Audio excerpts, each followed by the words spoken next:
Hi, I'm Olivia Fons with Blankenship and Seay, and today I'm going to talk about how to productively receive criticism at work. I'm a newlywed, and so my husband Aaron and I are still learning one another's habits and routines, and as I'm sure many of you can relate, some of them are helpful or even endearing, while others can be pretty frustrating at times.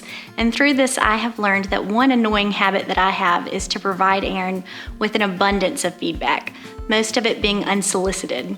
Thankfully for me, he's a really good sport about it, and he takes it in stride, but I recognize that it's not always that easy to do, especially at work. And so today I want to talk about 3 strategies that may be helpful to use when you find yourself on the receiving end of criticism.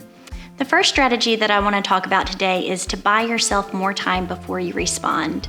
When you're blindsided by criticism at work, it can be really hard to maintain your composure. You may be feeling defensive or completely shut down or feel really emotional. And so slowing the conversation down so you can buy yourself a little bit of time so you don't say something that you may regret later.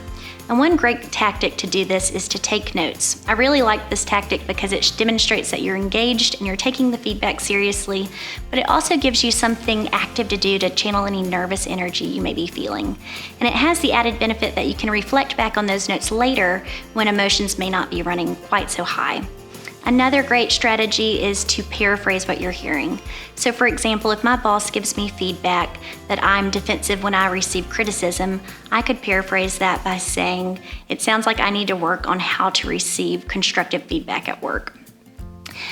We use this a lot with our coaching because it clarifies the message, it makes sure we're on the same page, and it also demonstrates that we're listening.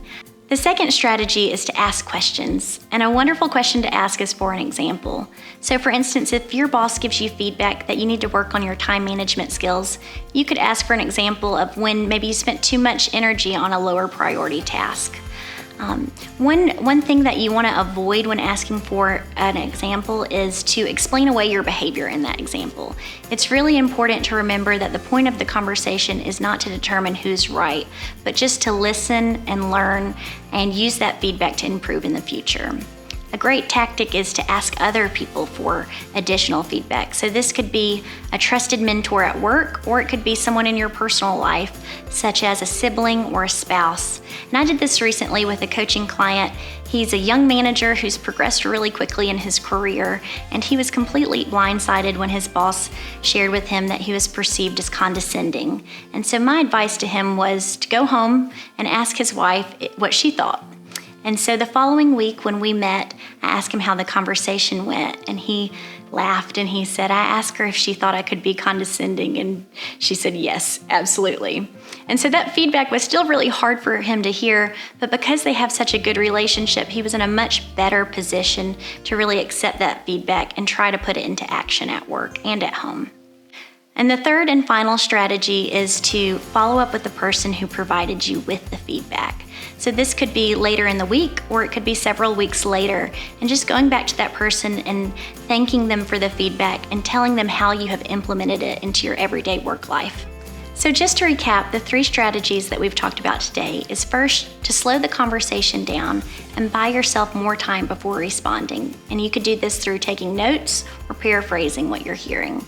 The second strategy is to ask questions, especially for examples, or potentially seek out additional feedback from a trusted colleague or someone in your personal life. And the third is to follow up with the person who provided you with the feedback and share with them how you've implemented that feedback into your work style.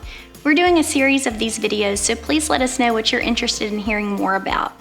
Thank you so much for watching.